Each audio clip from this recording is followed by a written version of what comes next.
Dear friends, welcome back to your channel English text analyst. আমরা আজকের ক্লাসে class 12-এর fourth তথা ফাইনাল সেমিস্টারের আমরা আজকে আরও একটা নতুন চ্যাপ্টার পড়তে চলেছি।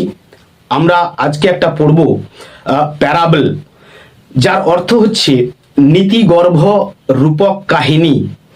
আমরা পড়তে চলেছি 3 questions written by Leo Tolstoy.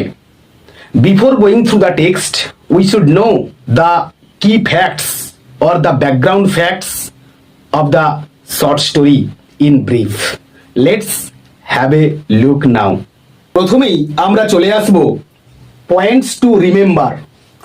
আমরা অ্যাজ ইউজুয়াল আগের ক্লাসগুলোর মতো যেমন করে জেনেছি, এই টেক্সটটাকেও আমরা ঠিক একই রকমভাবে জানবো বা পড়বো। আমরা প্রথমেই একটুখানি দেখে নেব পাবলিশড বা প্রকাশকাল ইন 1885, 1885 সালে এই টেক্সটটা প্রকাশ পেয়েছিল। নেক্সট আমরা চলে আসবো the text is taken from বা সোর্স অফ দ্য টেক্সট। এই টেক্সটের যে উৎস বা যেখান থেকে এই টেক্সটটা নেওয়া হয়েছে সেটা হচ্ছে what men live by and other tales. Next আমরা চলে আসবো ফর্ম অর জার, মানে হচ্ছে রীতি বা রকম বা ধারা। আ প্যারাবল, যেটা একটু আগেই বললাম যে নীতিগর্ভ রূপক কাহিনী।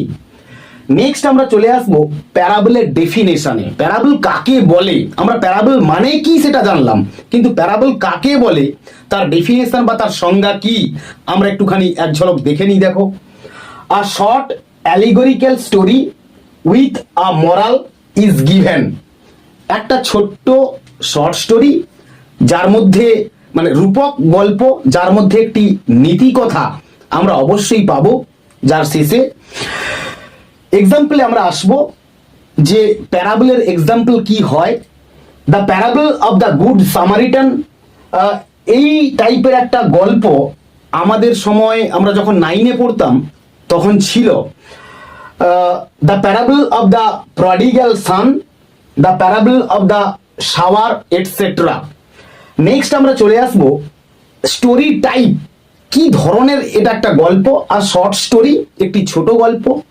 আমরা শর্ট স্টোরির ডেফিনেশন আমার আগের ক্লাসগুলোতে দিয়েছি।